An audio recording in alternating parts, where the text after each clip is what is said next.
दोस्तों आजकल सभी करते हैं, चाहे वो स्मार्टफोन पे हो या फिर कंप्यूटर पे, लेकिन इंटरनेट सर्फिंग करते वक्त यूज़र्स के द्वारा कुछ ऐसे मिस्टेक्स होता है जो यूज़र्स के लिए बहुत ही खतरनाक साबित हो सकता है। तो आज इस वीडियो पे मैं आपको ऐसे ही 2 नहीं 3 नहीं पूरे 5 ऐसे मिस्टेक्स के बारे में बताऊंगा जो इंटरनेट सर्फिंग करते वक्त कभी भी नहीं करना चाहिए। नमस्कार दोस्तों, मेरा नाम सिद्धार्थ और आप देख रहे हैं टेक सेट। तो चलिए स्टार्ट करते हैं। पहला जो मिस्टेक निकल के आता है वो है HTTP और HTTPS का डिफरेंस। पहले मैं बता दूं, HTTP का मतलब है हाइपर टेक्स्ट ट्रांसफर प्रोटोकॉल और HTTPS का मतलब है hyper text transfer protocol secure. HTTPS बहुत ही सिक्योर होता है, इस वजह से जब आप कोई भी वेब पेज पे ऑनलाइन ट्रांजैक्शन करते हैं, मतलब जिसके द्वारा आप कार्ड डिटेल्स डालते हैं और किसी भी ऑनलाइन ट्रांजैक्शन को करते हैं उस वेब पेज के द्वारा, तो वहाँ पे HTTPS यूज़ होता है। तो नेक्स्ट टाइम जब आप किसी भी वेब पेज को ओपन करते हैं तो उस टाइम पे आप ये ध्यान रखिए कि वहाँ पे HTTPS यूज़ हो रहा है कि नहीं हो रहा है। अगर किसी भी ऐसी वेब पेज पे आप अपना जो ऑनलाइन ट्रांजैक्शन करते हैं जहाँ पे HTTP यूज़ हो रहा है, वहाँ पे हैकर के द्वारा हैकिंग करने के चांसेस बहुत ज़्यादा होता है। तो इस वजह से जब आप नेक्स्ट टाइम किसी भी वेब पेज को ब्राउज करते हैं तो उस टाइम पे ये चीज़ ध्यान रखिए कि वहाँ पे HTTP यूज़ हो रहा है कि HTTPS यूज़ हो रहा है। नेक्स्ट जो मिस्टेक निकल के आता है वो है 2 स्टेप वेरिफिकेशन का प्रोसेस यूज़ ना करना। देखिए, ज़्यादातर यूज़र्स क्या करते हैं, अपने जीमेल अकाउंट पे अपना जो यूज़र ईमेल आईडी है और पासवर्ड है वो दे देते हैं और लॉगिन कर लेते हैं। लेकिन इसमें एक खतरा ये है कि अपना जो ईमेल आईडी और पासवर्ड अगर किसी को मिल जाता है तो वो आसानी से इसको लॉगिन कर सकता है। लेकिन अगर आप 2 स्टेप वेरिफिकेशन इनेबल रखते हैं तो उस टाइम पे क्या होता है कि आपका फ़ोन उस ईमेल आईडी से अटैच रहता है। मतलब कोई भी अगर लॉगिन करना चाहे तो आपके पास पहले एक नोटिफिकेशन आएगा, उस नोटिफिकेशन में अगर आप अलाउ करते हैं तब जाके आपका वो ईमेल लॉगिन होगा। तो ये जो प्रोसेस है इससे आप बच सकते हैं अनवांटेड लॉगिन से। मतलब कोई अगर चाहे तो आपका ईमेल आईडी लॉगिन नहीं कर पाएगा। तो ये जो मिस्टेक है ये ज़्यादातर यूज़र्स के द्वारा किया जाता है। तीसरा जो मिस्टेक निकल के आता है वो है पब्लिक फ्री वाईफाई का यूज़ करना। देखिए, पब्लिकली अगर फ्री वाईफाई यूज़ करते हैं तो इसका एक गलत जो चीज़ है वो है कि आपका फ़ोन या आपका कंप्यूटर जो भी आप कनेक्ट कर रहे हैं फ्री वाईफाई से, वो बहुत आसानी से हैक हो सकता है।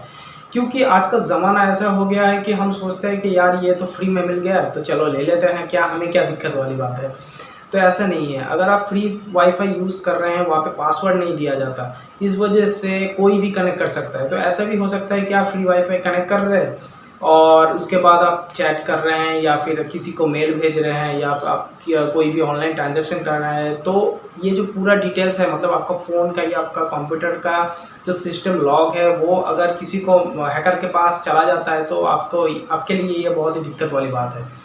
तो इस वजह से ये सावधान रहे कि पब्लिकली फ्री वाईफाई को अवॉइड कीजिए। हाँ, अगर आप किसी स्टेशन पे जा रहे हैं वहाँ पे आपको 30 मिनट का नेट दिया गया है, मतलब इंटरनेट सर्विस दिया गया है जैसे होता है फ्री वाईफाई, वो आप यूज़ कर सकते हैं क्योंकि वहाँ पे फ़ोन नंबर देना पड़ता है, उसके बाद OTP जाता है, फिर आपको 30 मिनट का इंटरनेट सर्विस दिया जाता है।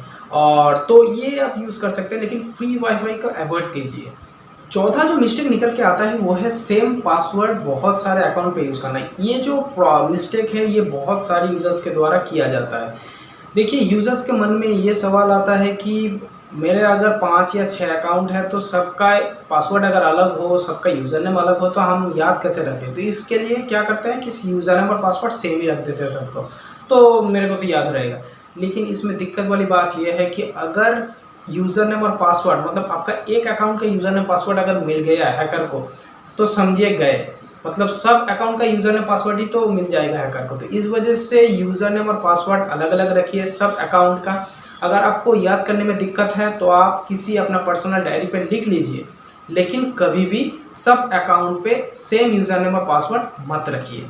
पांचवा और लास्ट जो मिस्टेक के बारे में मैं बात कर रहा हूँ वो मिस्टेक उन यूज़र्स के ऊपर अप्लाई होता है जो कि इंटरनेट पे 18+ कंटेंट सर्फिंग करते हैं। उन यूज़र्स का मानना यह है कि इनकॉग्निटो मोड, मतलब ब्राउज़र का जो इनकॉग्निटो मोड होता है, इनकॉग्निटो मोड पे अगर 18+ कंटेंट सर्फिंग किया जाए तो अपना जो सिस्टम है, मतलब स्मार्टफोन या फिर कंप्यूटर का जो डिटेल्स है वो किसी को नहीं मिलेगा। लेकिन ऐसा नहीं होता है। इनकॉग्निटो मोड पे आपका जो स्मार्टफोन है या फिर आपका जो कंप्यूटर है उसका डिटेल्स छुपाया नहीं जाता है और इन जो वेबसाइट है इससे हैकर बहुत एक्टिव होता है, मतलब हैकर अगर चाहे तो आपका जो सिस्टम का जो इंफॉर्मेशन है, सिस्टम का जो डेटा है ये चुरा सकता है, तो इसके लिए आप सावधान रहे। तो ये थे 5 ऐसे मिस्टेक्स जो इंटरनेट सर्फिंग करते वक्त यूज़र्स के द्वारा किया जाता है। तो आज की वीडियो इतनी सी थी। आई होप आपको ये वीडियो पसंद आया होगा। अगर पसंद आया तो लाइक, कमेंट एंड शेयर करना। इस वीडियो के संबंधित किसी भी सुझाव हो या फिर इस चैनल के संबंधित किसी भी सुझाव हो तो कमेंट बॉक्स पे जरूर दीजिए। जल्द मिलते हैं नेक्स्ट वीडियो पे और एक इंटरेस्टिंग टॉपिक को लेकर। तब तक के लिए अच्छे रहिए, सबको अच्छे रखिए। धन्यवाद। जय हिंद।